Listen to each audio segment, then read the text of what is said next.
Hello, family. How are you doing today? My name is Arlene Kahet. Kahet meaning purifying light of God. And this is my beloved King, giver and receiver of a greater wisdom. Well, deeper wisdom. Deeper wisdom. Yeah. But see, she's been listening, so it must be greater now. I don't know. But I think as you move forward in evolving, you must attain something greater. That's one of the reasons why we so love to share what we have here in these readings. We are approaching the section of this book which has the farewell, and before the farewell is the conversation or the enlightenment of death. And in reflecting upon that, I think it is wise that we read the book from the beginning segment, and then we will read the segment death during the course of our sharing through the archives, and you will see that we have spoke on marriage, children, giving, eating and drinking, work, joy and sorrow, houses, clothes, buying and selling, crime and punishment, laws, freedom, reason and passion, pain, self-knowledge, teaching, friendship, talking, time, good and evil. We spoke on prayer. It's interesting that in the speaking of prayer, in our archives we have read the book, The Great Prayer, which is a metaphysical interpretation of a deeper wisdom of the Lord's Prayer, what is known as the Lord's Prayer. We spoke on pleasure, on beauty. Last week was religion, and today it's 80. I'm sorry, it's on page 80. It's and I'm in a strange place to the extent that my sister just asked a question in texting about my father's death, and said that the people who handled his interment. Hi, Nicole. Hey, Nicole, my baby. They handled his interment are family members, and we are in search of some papers that make documentation of when he was born. When he had died. And she sent the back of the obituary. And it kind of moved me because I don't even know if I have the obituary. I was living in a strange place of consciousness at the time of his death, and it was very hard for me to really embrace it because he was the best friend I ever had. And as far as someone there to really be there for someone. That was my father. That was that man. And there were so many of my friends who did not have a father in their life, and only maybe father figures which may not have always been around. But my dad was there from the very beginning until his end. And to me, that's emotional in a positive sense, because that's not something that you could find every day amongst our people. And we need to change that. We need to have fathers in the homes now who recognize their priestly duty and that connection with the higher self, known as God, who goes by many names.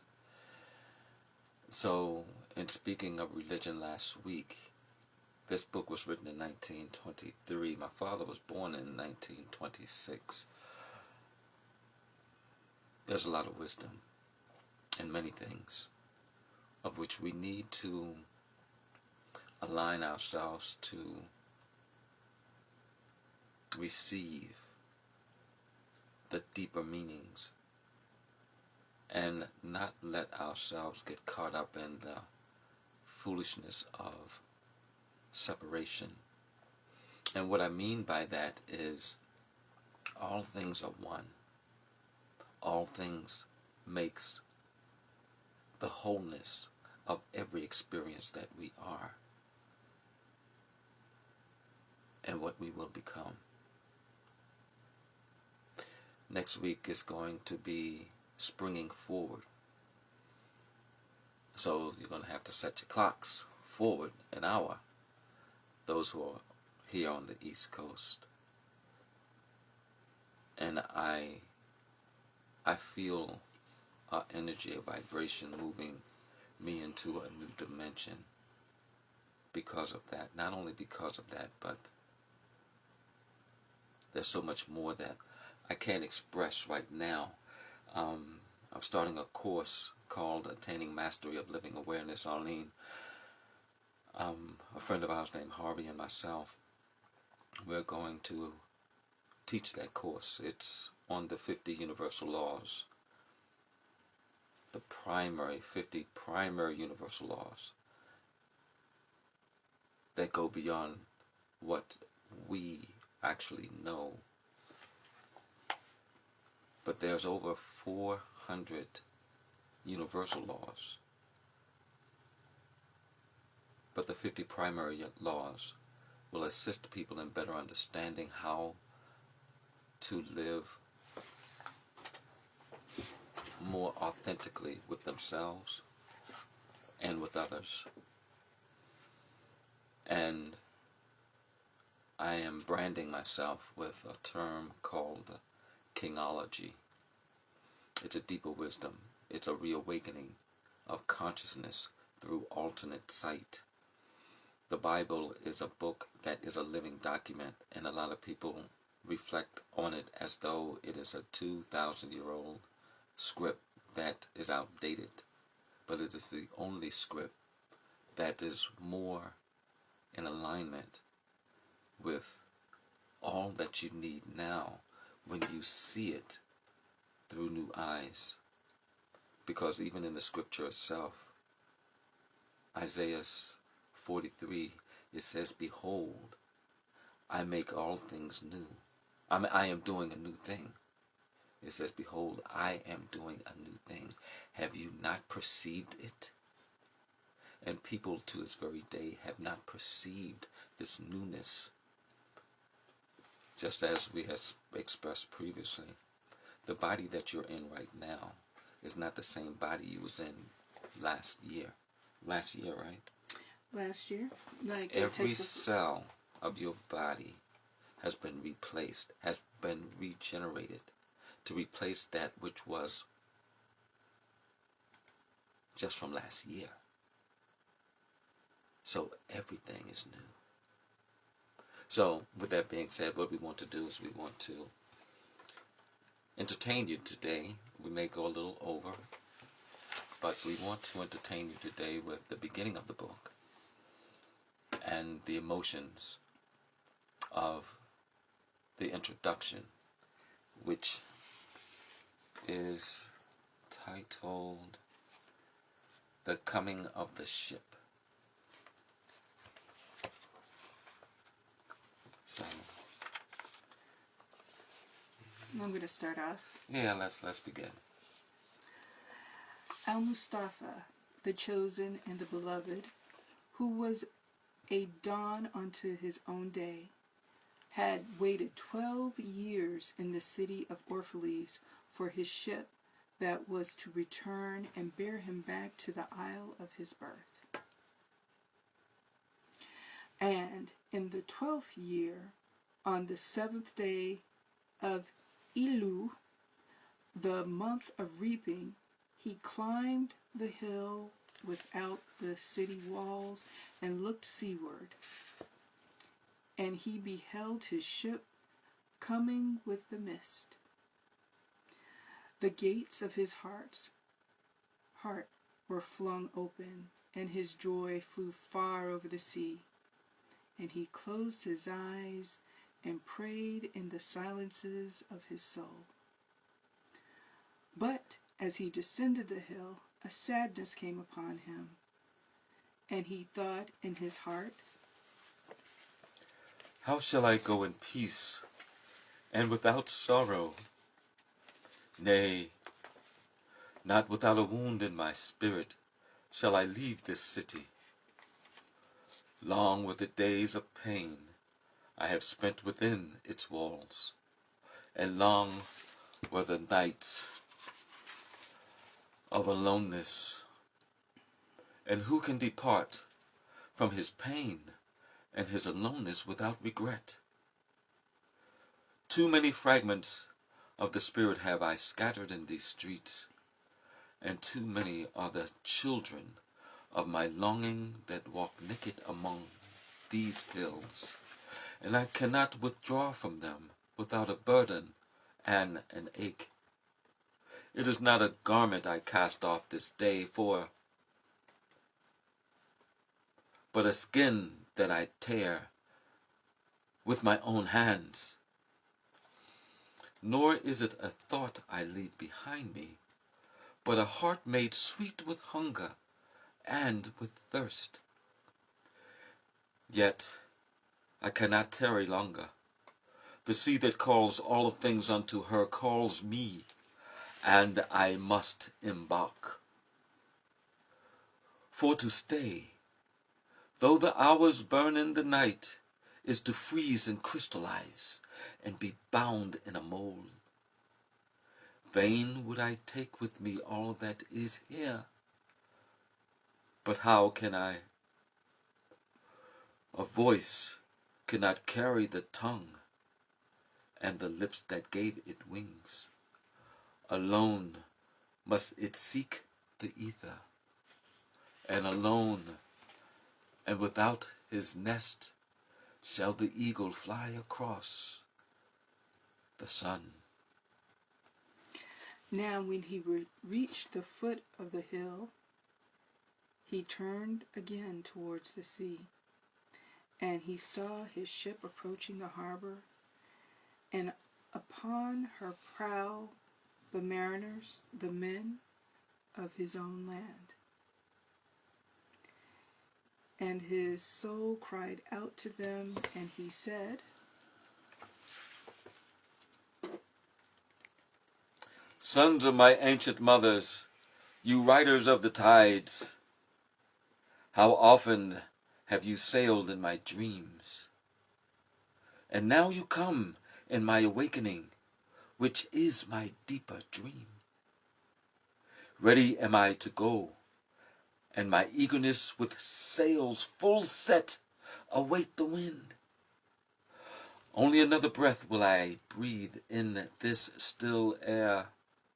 Only another loving look cast backward, and then I shall stand among you, a seafarer among seafarers, and you vast sea, sleepless mother, who alone are peace and freedom to the rivers and the streams. Only another winding will this stream make, only another murmur in this glade. And then shall I come to you, a boundless drop to a boundless ocean. And as he walked, he saw from afar men and women leaving their fields and their vineyards and hastening towards the city gates. And he heard their voices calling his name and shouting from the field to field, telling one another of the coming of his ship. And he said to himself, Shall the day of parting be the day of gathering? And shall it be said that my eve was in truth my dawn?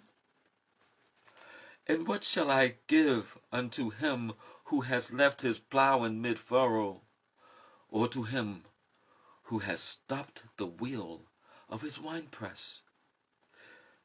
Shall my heart become a tree heavy laden with fruit, that I may gather and give unto them? And shall my desires flow like a fountain, that I may fill their cups? Am I a harp, that the hand of the mighty may touch me, or a flute, that his breath may pass through me? A seeker of silences I am, and what treasure have I found in silences that I may dispense with confidence? If this is my day of harvest, in what fields have I sowed the seed, and in what unremembered seasons? If this indeed be the hour in which I lift up my lantern, it is not my flame that shall burn within. Empty and dark shall I raise my lantern, and the guardian of the night shall fill it with oil, and he shall light it also.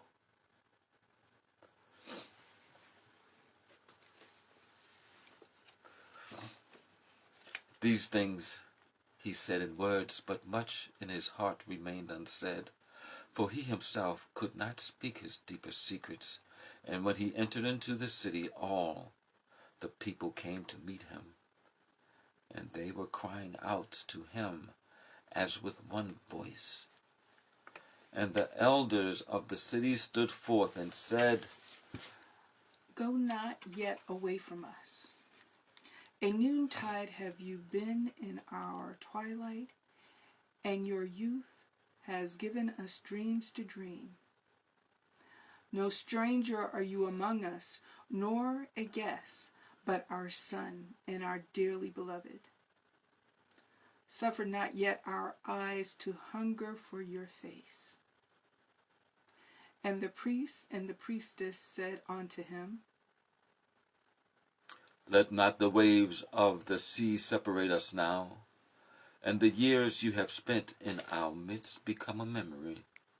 You have walked among us a spirit, and your shadow has been our light upon our faces. Much have we loved you, but speechless was our love, and with veils has it been veiled. Yet now it cries aloud unto you, and would stand revealed before you. And ever has it been that love knows not its own depths until the hour of separation.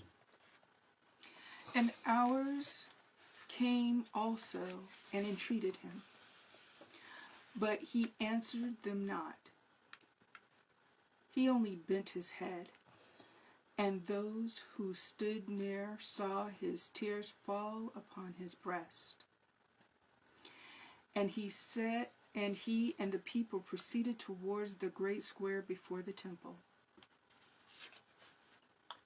And there came out of the sanctuary a woman whose name was Almitra, she was a seeress. And he looked upon her with exceeding tenderness, for it was she who had first sought and believed in him when he had been but a day in their city. She hailed him, saying, Prophet of God, in quest of the uttermost, long have you searched the distances for your ship. And now your ship has come, and you must needs go. Deep is your longing for the land of your memories and the dwelling place of your greater desires, and our love would not bind you, nor our needs hold you. Yet, this we ask ere you leave us, that you speak to us and give us your truth. And we will give it unto our children, and they unto their children, and it shall not perish. In your aloneness you have watched with our days, and in your wakefulness you have listened to the weeping and the laughter of our sleep.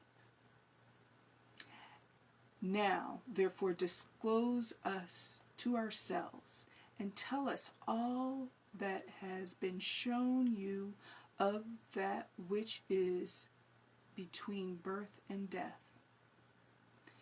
And he answered, People of Orphalese, of what can I speak save of that which is even now moving within your souls?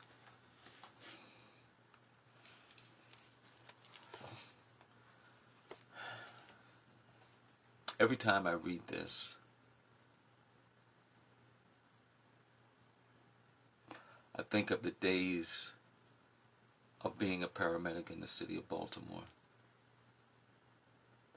and the numerous people over 20 years that was between life and death.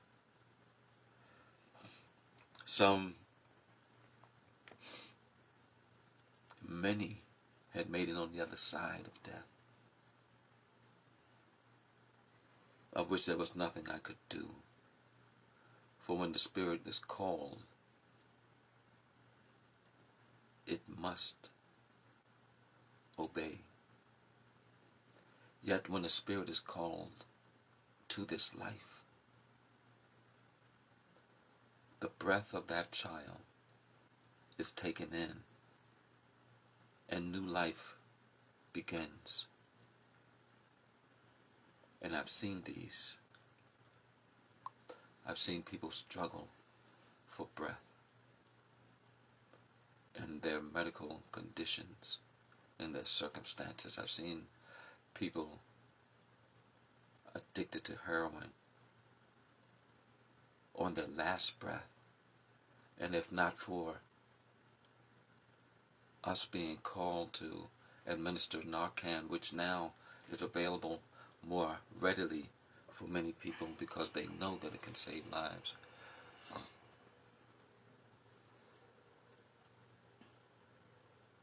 they would have transitioned to the other side. So the journey here that is spoken of the prophet feels so real to me. And I'm at a place now to where I'm a spiritual life coach. And I'm a spiritual life coach of the esoteric philosophies of life. A little different than what Tony Robbins and Dean Graciosi, Oprah Winfrey, Les Brown,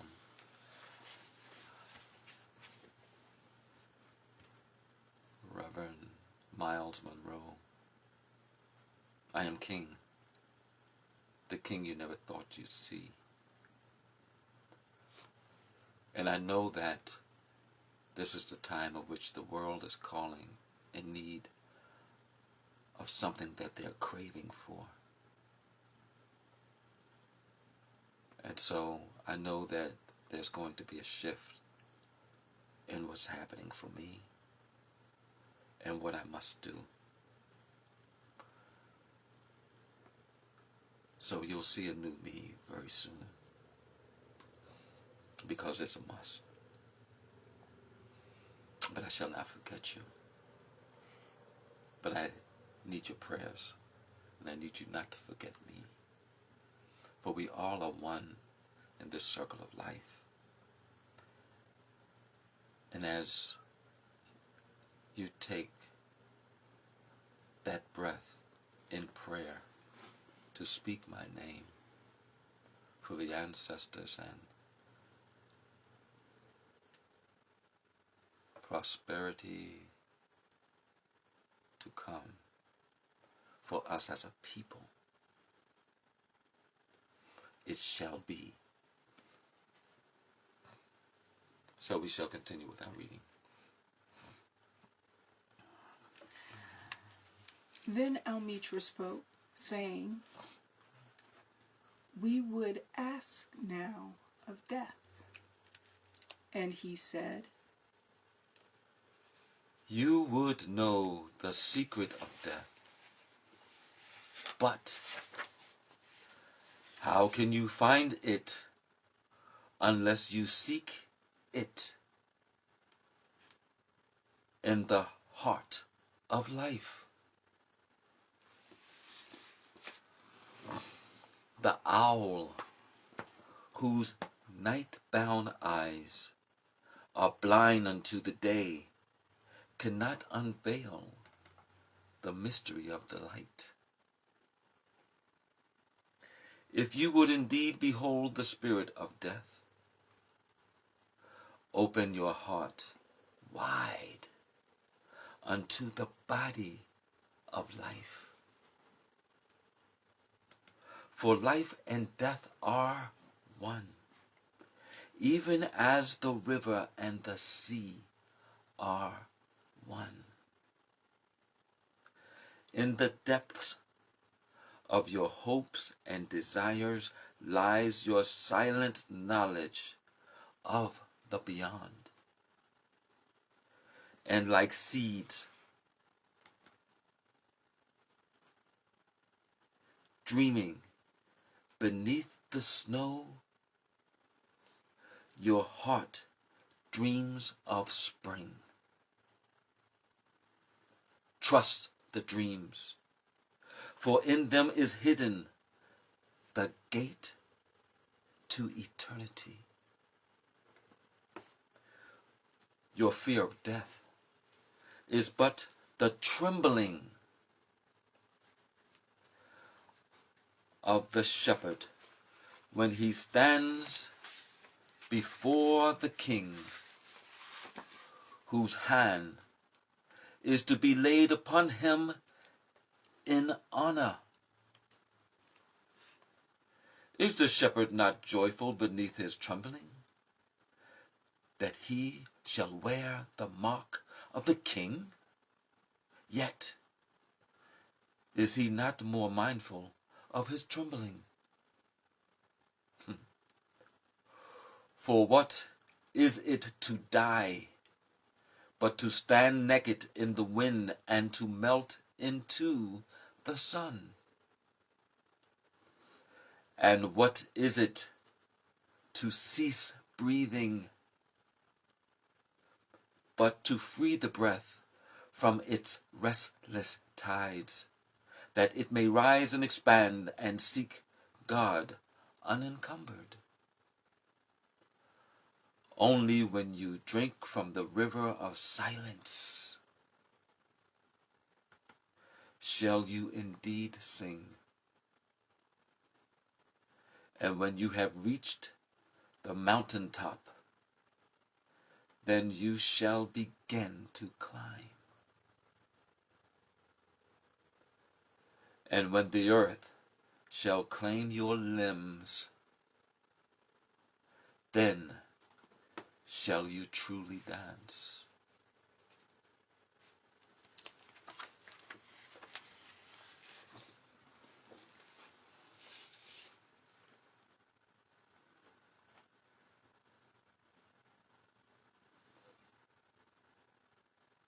the emotions of that is so surreal.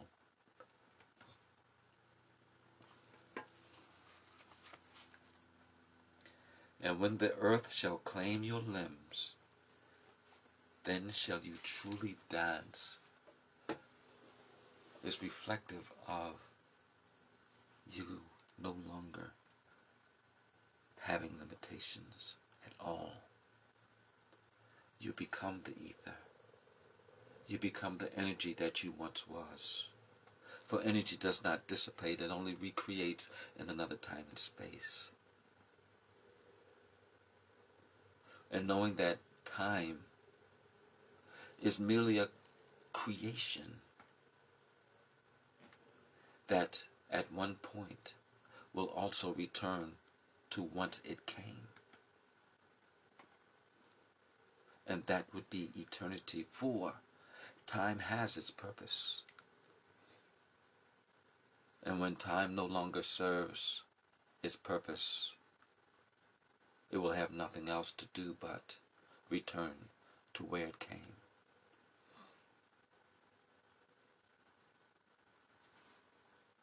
Arlene, speak to us.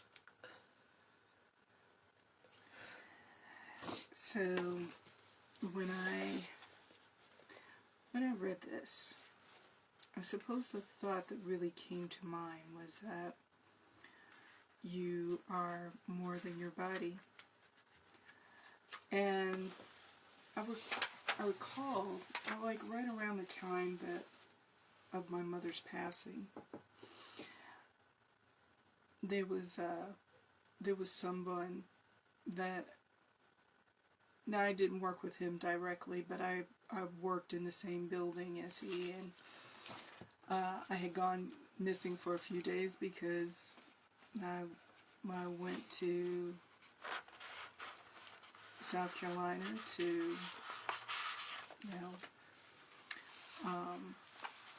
send her to her homegoing. And I shared with him, the reason why I had gone missing for a few days was because my mother had passed. And at the time, I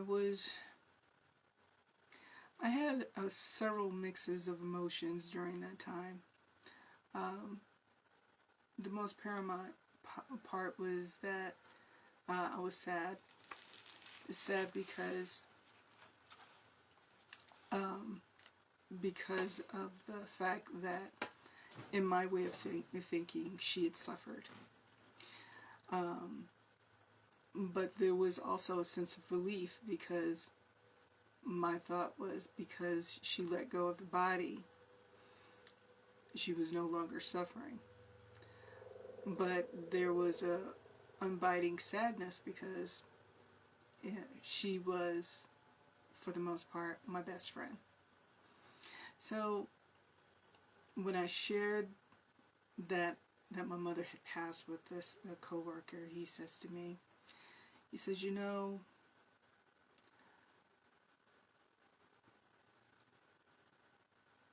what, he was like, I'm sorry for the passing of your mother. However, he was like, have you noticed that everyone dies? And he said, if everybody transitioned and everybody dies, then it can't all be bad. And in that moment, I felt a little bit of relief with his thoughts about it.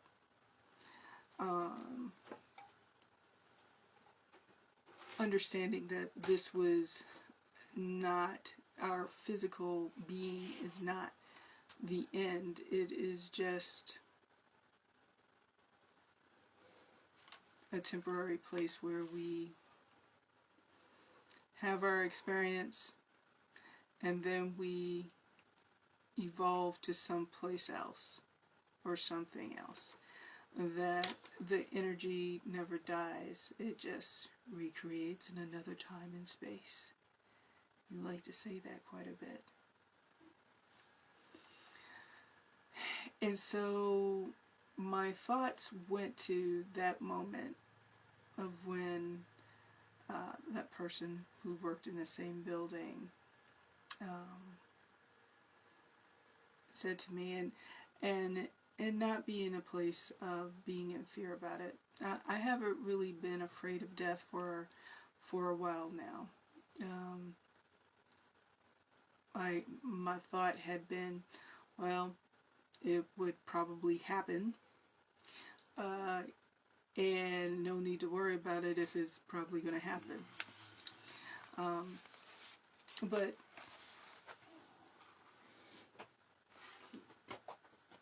let's just say that allow your time to be, that you have here on the planet, spend it living it. Spend it, doing the things that you would desire to do. Spend it saying the things that you feel are important to say to your loved ones so that you do not be in a place of regret. Because one of the things that I have observed in the few experiences where I've had, I was watching a person slowly transitioning, was that the people who live with regret were the ones who tended to suffer the most. So don't squander your time. That was the other thing that I was picking up from this reading as well. Life, I had the chance to actually speak with Les Brown.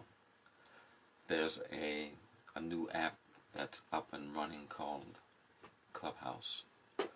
And Les Brown and his son John put on a room in Clubhouse. And I've always wanted to let Les Brown know that he caught me off guard with a statement that he brought to the table, which kind of woke me up to the newness of my mission. I've been out there saving lives for a long time, for 20 years as a paramedic, and it is rewarding to see someone make it. But the pain that can occur when you're attempting to give it all you've got to save a life, and no matter what you do, they don't make it to live and take another breath, requires what's known as detached concern. So there was a commercial that Ona and Les Brown had on Facebook, and it was like suddenly Les Brown, it's like something came over him, because he'll have that eyebrow go all the way up here, right? And he'll say something, and you know how sometimes you kind of listen to an advertisement, but you don't really listen to it. But for some reason, it was like everything stopped, and he said, "The kingdom within is voice activated." And it woke something up in me. It was like God was speaking directly through me when he said that. And so I had the opportunity to let him know that that had moved me in such an amazing way, because he's one of the people who tells you a story of all the dreams and the hopes that you've had. And if you're laying on your deathbed, if you can just imagine the eyes of these dreams surrounding you and looking at you, and in sorrow they say to you, we could have lived if you only gave us life, but instead we have to go to the grave with you when you could have allowed us to live. I say this because I believe in living thought. Living thought is one of the platforms I have. It's when you are aligned with the divine and you hear words form themselves to tell you something. I say it's kind of analogous to when you're not doing much of anything, and then all of a sudden you hear a song just kind of come into your head, and then you can't get that song out of your head. It's just there. Living thought kind of, it's like a frequency that kind of kicks in. And so last week, what came to me is that we all are people who live this life either dedicated to love or dictated by fear. But you have the choice as to which to choose, because there's no in between. In dedicating your life to love, it's a return to love. And Marianne Williamson wrote a book entitled Return to Love. Mm-hmm. And it was a few years back, but you have seen what has been going on in our society. You saw where there was this black man who was laying on the ground with his neck pressed by some white supremacist. The reason why I say that is because there had to be a mindset of superiority that did what it did in broad daylight as if it was okay. But George Floyd called Mama, and the whole world heard it. The vibration of the earth shifted. The pandemic brought the world together as one in the awareness that what affects one place can affect the entire globe. Those are the two things that had occurred for us to wake up. And things are shifting now. And the pendulum is shifting as well, because we've seen what has happened in the political arena.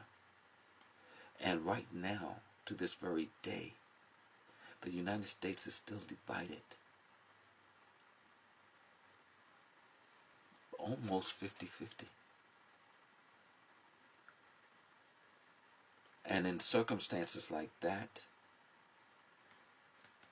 those circumstances are ripe for war. But war only brings destruction.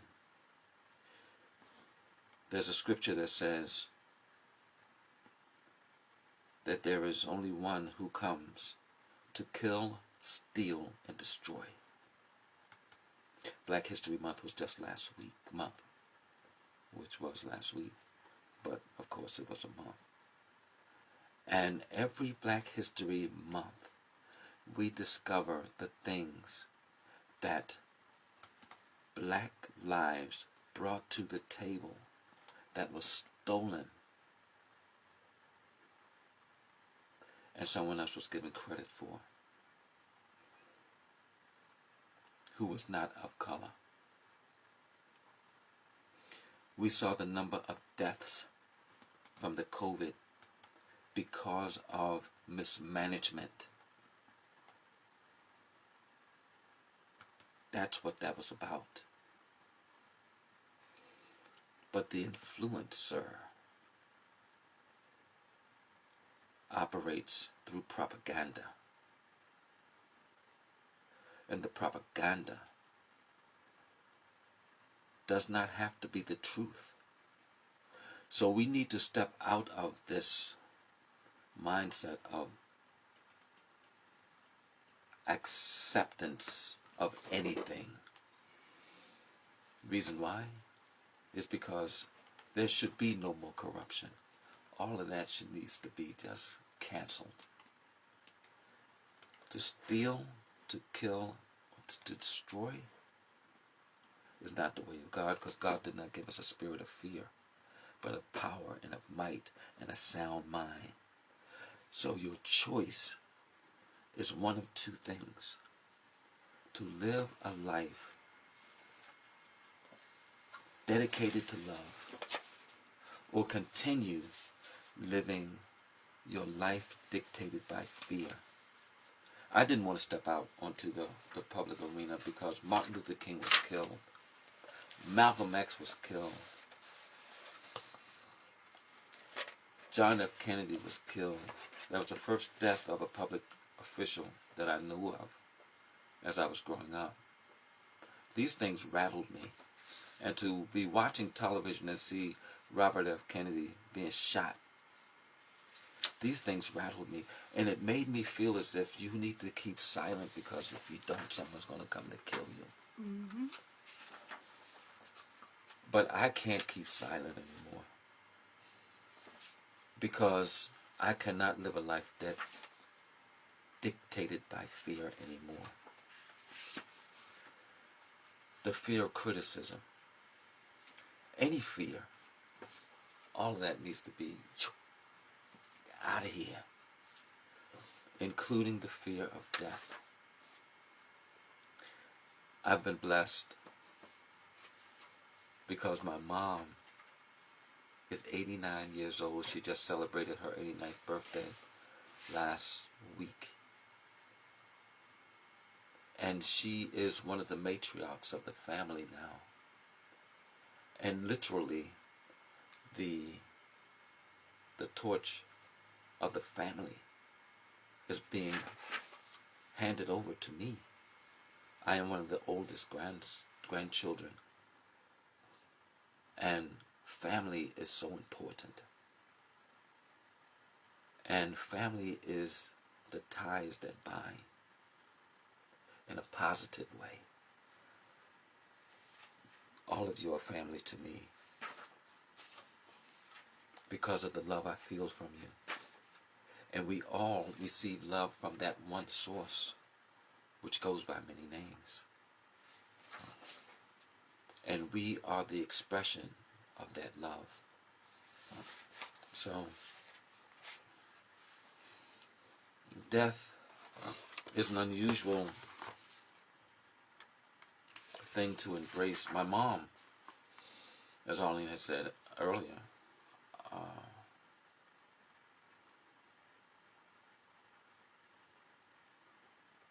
is not excluded from those who has to get out of here. There are some who are 2 years old that have transitioned into the next life. There are some who we say they were just too young to die. But death is inevitable. But I want to be able to do what is necessary to bring love through the one in whom lives, moves, and has its being in us. And all of our ancestors are included in that.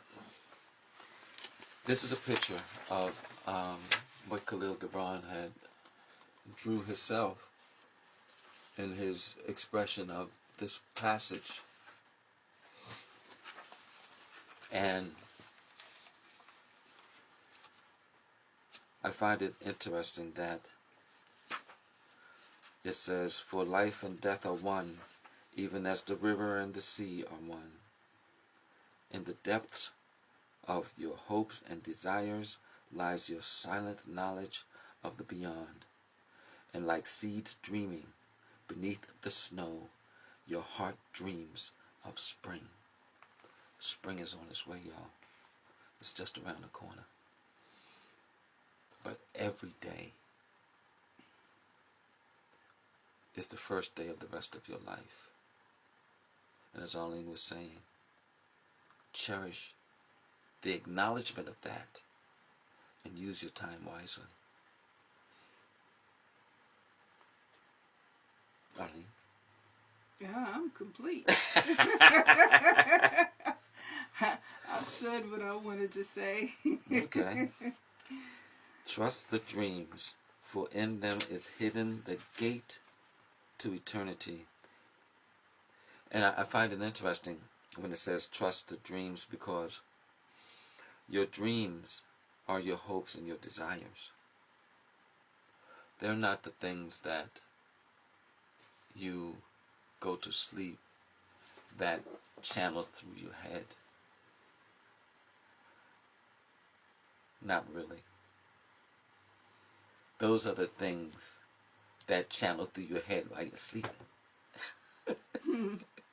That's what they are. But in these will come a tap on your shoulder of something that you need to hear. And today, I took a nap. I had went driving. I worked earlier today, and it was so strange. There was like a panel of people sitting there. My wife had just brought a smoothie, and she had awakened me, which was weird because it was as though I felt her coming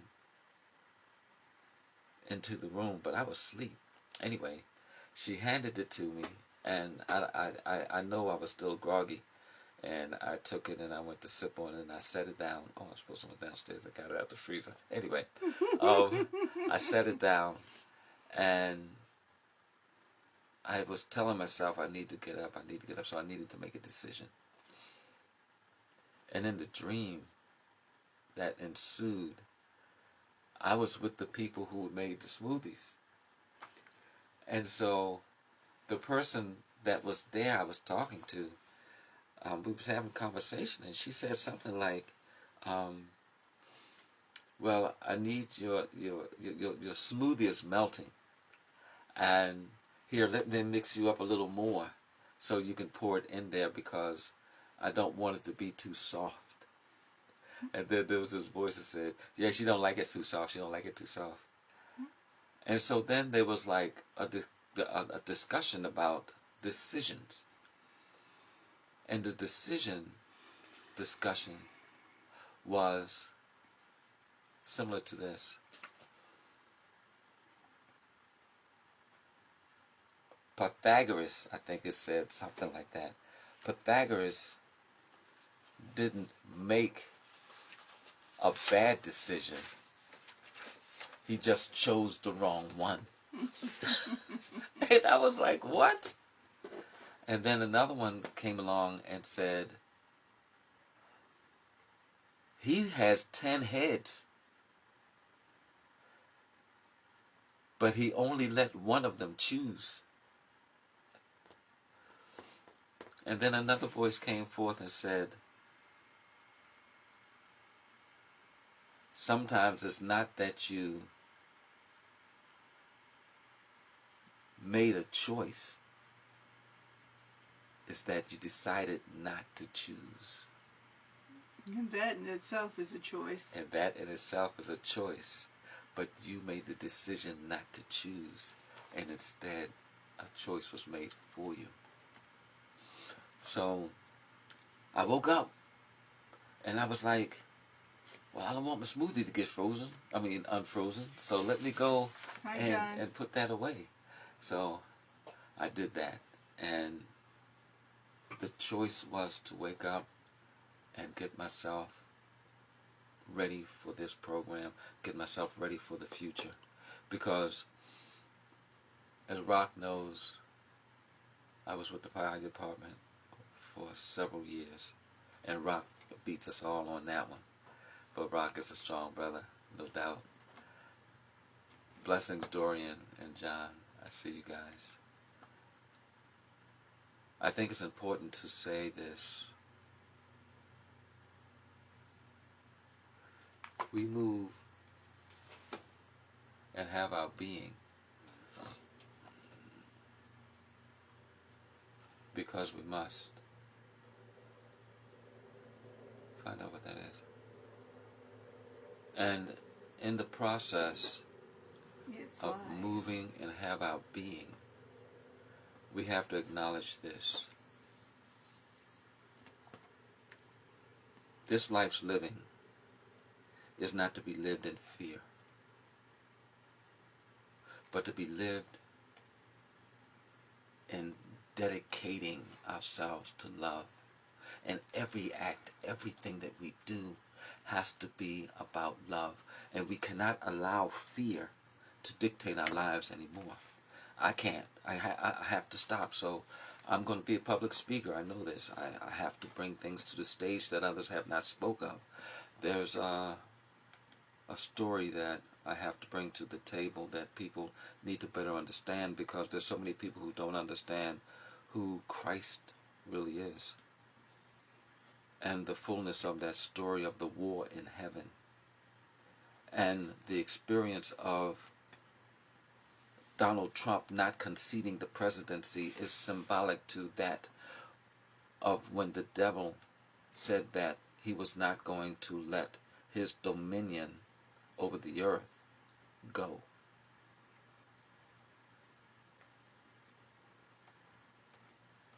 God has given man dominion over the earth, but a situation had occurred that circumvented man's dominion over the earth, which is why we are still in conflict to this very day. The Christ has come to shift all of that and is the King. Now, this is the thing. We know of the King of Kings, but where are the kings? We are the kings. We have to accept our royal authority. We have already been given dominion over the earth. Old thinking needs to cease. And in one of my speeches, I say old thinking, this is how you see things differently, is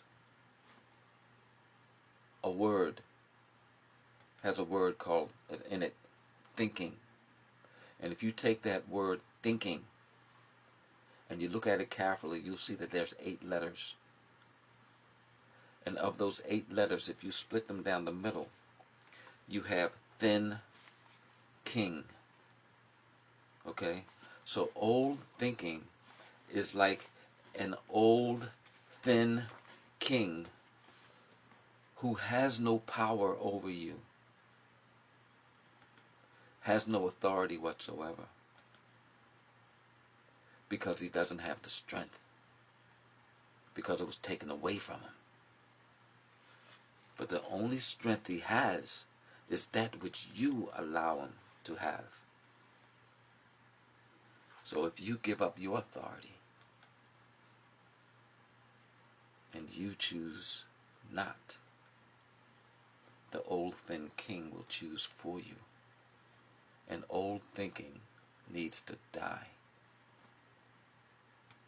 so that the newness of thought can come forth and the power of living thought can rush in as a mighty stream to cleanse all of this foolishness through the Spirit of truth, which also goes by many names. I am King Obadele, also known as King Teasdell, giver and receiver of a deeper wisdom. I honor the divine in you and those who have come before us. And I am so blessed to be partnered with a beautiful woman that I've been waiting for so long. So my time has come. The pendulum has swung. For Black Lives Matter, not because they say that it does, but because there is no other way any other race on this planet could have come unless they have come through us. For we are the original men and women of the earth and the founders of civilization. Check the records and you'll see the truth. With that being said, Arlene will give us our closing, and I give you love. We love you. We bless you. We appreciate you. We thank God for you. And we know wherever you are, God is. Namaste. We love you, family. One love.